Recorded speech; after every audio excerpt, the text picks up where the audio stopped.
America ಮತ್ತು Iran ಯುದ್ಧದ effect ಈಗ ಜಿಲ್ಲೆ ಅಲ್ಲದೇ ಹಳ್ಳಿಗೂ ಕೂಡ ತಟ್ಟಿದೆ ಅಂತ ಹೇಳ್ಬೋದು. ಅದರಲ್ಲೂ ಕೂಡ ಕಮರ್ಷಿಯಲ್ ಸಿಲಿಂಡರ್ ಸಿಗದೆ ವಾಣಿಜ್ಯೋದ್ಯಮ ಮತ್ತು ಇನ್ನಿತರ ಕಡೆಗಳಲ್ಲಿ ಏನು ಕಮರ್ಷಿಯಲ್ ಗ್ಯಾಸನ್ನು ನಂಬ್ಕೊಂಡಂಥವ್ರು ಈಗ ಪರದಾಡುವಂಥ ಸ್ಥಿತಿ ನಿರ್ಮಾಣವಾಗಿದೆ. ನೀವೇನು ನೋಡ್ತಾ ಇದ್ದೀರಲ್ಲ, ನಾನು ನಿಮಗೆ ಒಂದು ವಾಹನದಲ್ಲಿ ಕಮರ್ಷಿಯಲ್ ಸಿಲಿಂಡ್ರನ್ನು ತೋರಿಸ್ತಾ ಇದ್ದೀನಿ. ಈ ಸಿಲಿಂಡ್ರನ್ನ ತೆಗೆದುಕೊಂಡು ಇವರು 3-4 ಏಜೆನ್ಸಿಗಳನ್ನು ಭೇಟಿ ಮಾಡಿದ್ದಾರೆ. ನಮಗೊಂದು ಸಿಲಿಂಡ್ರ್ ಕೊಡಿ, ನಾವು 10-15 ಜನ ಸ್ನೇಹಿತರು ಒಂದು ಬಿಸ್ನೆಸ್ಸನ್ನು ಮಾಡ್ತಾ ಇದ್ದೇವೆ, ಕೆಲಸ ಕಾರ್ಯದಲ್ಲಿ ತೊಡಗಿದ್ದೇವೆ, ಈ ಕಮರ್ಷಿಯಲ್ ಸಿಲಿಂಡ್ರಿಂದ ಅಡುಗೆ ಮಾಡಿಕೊಂಡು ಊಟ ಮಾಡ್ತಾ ಇದ್ದೇವೆ, ಆದರೆ ನಮಗೆ ಸಿಲಿಂಡ್ರ್ ಸಿಗ್ತಾ ಇಲ್ಲ ಅಂಥೇಳಿ 4-5 ಕಡೆ ಅಲ್ಲದರೂ ಕೂಡ ಅವರಿಗೆ ಸಿಲಿಂಡ್ರ್ ಸಿಗ್ತಾ ಇಲ್ಲ. ಹಾಗಾಗಿ ಇವರು ಪರದಾಡುವ ಸ್ಥಿತಿಯನ್ನು 4-5 ಸಿಲಿಂಡ್ರ್ ಏಜೆನ್ಸಿಗಳಿಗೆ ಭೇಟಿ ಮಾಡಿದ್ದಾರೆ. ಎಲ್ಲ ಕಡೆಯೂ ಕೂಡ ಬಹುತೇಕವಾಗಿ ಕಮರ್ಷಿಯಲ್ ಸಿಲಿಂಡರ್ ನೋ ಸ್ಟಾಕ್ ಅನ್ನುವಂಥ ಬೋರ್ಡ್ಗಳನ್ನು ಹಾಕಿದ್ದಾರೆ. ಹೀಗಾಗಿ ಸಿಲಿಂಡರ್ ಸಿಗದೆ ಪರದಾಟವನ್ನು ನಡೆಸಿದ್ದಾರೆ. ನಾನು ಅವ್ರನ್ನೇ ಮಾತಾಡಿಸ್ತೀನಿ, ಯಾವ ಊರುಗಳಿಗೆ ಹೋಗಿದ್ರು, ಯಾವ ಏಜೆನ್ಸಿಗಳಿಗೆ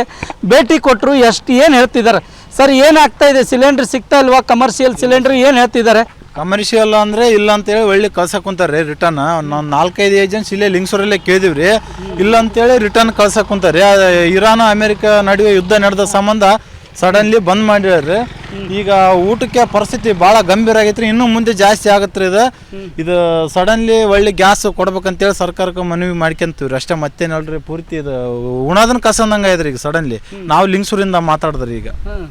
ಅಲ್ಲ, ಈಗ ನೀವು ಸಿಲಿಂಡರ್ ಕೇಳಕ್ಕೆ ಹೋದ್ರಿ ಏನಂತ ಹೇಳತ್ತಾರ್ರಿ? ಖಾಲಿಯಾಗಿ ಇಲ್ಲಿ ಸ್ಟಾಕ್ ಬಂದೇ ಅಲ್ಲ, ಮುಂದಿನ ಬರೋದಿಲ್ಲ, ಈಗ ತಗೊಂಡ್ ಹೋಗ್ರಿ ಅಂತ ಹೇಳಕ್ ಕುಂತಾರ್ರಿ.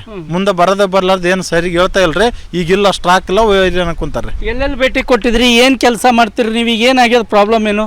ಈಗ ನಾವು ಇಲ್ಲೇ ಲಿಂಗ್ಸೂರ್ ಒಳಗೆ ಇರೋದ್ರಿ, ಒಂದು 10 ಜನ ಯುವಕರು ನಾವು ವಾಟರ್ ಪಂಪ್ ಕೆಲಸ ಮಾಡ್ತೀವಿ ರೀ ಟ್ಯಾಂಕರ್ದಾಗ. ಈಗ ಅಡಿಗೆ ಮಾಡ್ಕೋ ಸಂಬಂಧ ಗ್ಯಾಸ್ ಖಾಲಿ ಐತ್ರಿ, ಸಡನ್ಲಿ ತಗೊಂಬಂದಿವಿ. ಈಗ ಇಲ್ಲ ಅಂತೇಳಿ ಒಳ್ಳೆ ಕಳ್ಸಕ್ಕೆ ಕುಂತಾರ್ರಿ ಇಲ್ಲೇ ಲಿಂಗ್ಸೂರ್ ಒಳಗೆ ರೀ. ಈಗ ಮತ್ತೆ ಎಲ್ಲಿ ಏನು ಹೊರಗಡೆ ಊಟ ಮಾಡ್ಬೇಕು, ಅಲ್ಲಿ ಹೊರಗಡೆ ಊಟಕ್ಕೆ ಹೋದ್ರೆ ಅಲ್ಲಿನ ಗ್ಯಾಸ್ ಇಲ್ಲ ಅಂತ ಹೇಳಿ ಕಳಿಸ್ತಾರೆ ಈಗ ಹೋಟೆಲ್ದಾಗ. ಈಗ ಮುಂದೆ ಏನು ಮಾಡ್ಬೇಕು, ಕಟ್ಟಿಗೆ ಮಾಡ್ಬೇಕು, ಏನು ನಮಗೆ ತಿಳಿತೀವಲ್ರಿ. ಈಗೆಲ್ಲ ಗ್ಯಾಸಿನ ಮೇಲೆ ಅವಲಂಬನೆ ಆಗಿದ್ದೀವಿ ಇತ್ತೀಚೆಗೆ. ಏನು ಮಾಡ್ಬೇಕಂತ ನಮಗೆ ತಿಳಿತೀವಲ್ರಿ ಇದು. ಅಲ್ಲ, ಎಲ್ಲ ಕಡೆನೂ ನೋ ಸ್ಟಾಕ್ ಅಂತ ಹಾಕ್ತಿದ್ದಾರೆ, ಅದು ನೀವು ನೋಡಿದೀವಿ ಸರ್, ನೋಡಿದ್ವಿ. ಎಲ್ಲ ಕಡೆ ನೋ ಸ್ಟಾಕ್ ಅಂತ ಒಳ್ಳೆ ಕಳ್ಸಕ್ಕೆ ಕುಂತಾರೆ ರಿಟರ್ನ್. ಮತ್ತೆ ಈಗ ಏನು ಮಾಡ್ತೀರಿ ಮುಂದೆ? ಈಗ ಏನು ಮಾಡ್ಬೇಕಂಬ ನಮಗೆ ತಿಳಿತಿಯಲ್ರಿ ಸರ್. ಇವಾಗೆಲ್ಲ ಅಡ್ಡಾಡಿ ಸಾಕಾಗ್ಬಿಟ್ಟೈತ್ರಿ. ಈಗ ಏನೋ ಪರಿಸ್ಥಿತಿ ಏನಾಗುತ್ತೋ ಮುಂದೆ ಗೊತ್ತಿಲ್ರಿ, ಭಾಳ ಆತಂಕದಾಗ ಆಗ್ಬಿಟ್ಟಿವ್ರಿ. ಓಕೆ, ಇದಿಷ್ಟು ಗ್ಯಾಸನ್ನು ತರ್ಲಿಕ್ಕೆ ಬಂದಂಥವರು ಪರದಾಡುವಂಥ ಸ್ಥಿತಿ ಇಲ್ಲಿ ನಿರ್ಮಾಣವಾಗಿದೆ. ನಾನು ಇನ್ನೊಬ್ಬರನ್ನು ಕೂಡ ಮಾತಾಡಿಸ್ತೀನಿ.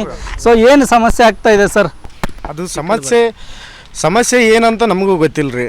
ಬಂದರೆ ಗ್ಯಾಸ್ ಕೇಳಿದ್ರೆ ನೋ ಸ್ಟಾಕ್ ಅಂತ ಹೇಳ್ತಾರೆ. ಅದು ಯಾವಾಗ ಬರುತ್ತೆ ಯಾವಾಗಿಲ್ಲ ಅದನ್ನು ಕ್ಲಿಯರಾಗಿ ಹೇಳ್ತಾ ಇಲ್ಲ. ಬಂದರೆ ಇವಾಗ ಬರ್ಬೋದು, ನಾಳೆ ಬರೋದು, ಬರ್ದೇನೆ ಇರ್ಬೋದು. ನಮ್ಗೆ ಬ್ಯಾಚುಲರ್ಸ್ಗೆಲ್ಲ ಪ್ರಾಬ್ಲಮ್ ಆಗ್ತದೆ.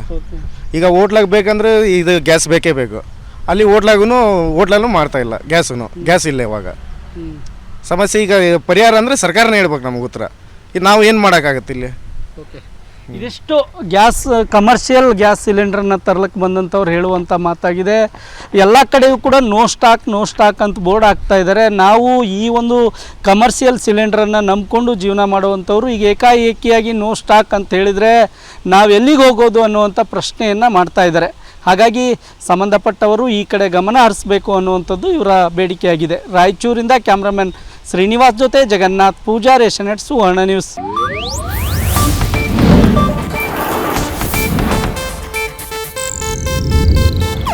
ಇದು ಏಷ್ಯಾನೆಟ್ ನ್ಯೂಸ್ ನೆಟ್ವರ್ಕ್ ಪ್ರಸ್ತುತಿ.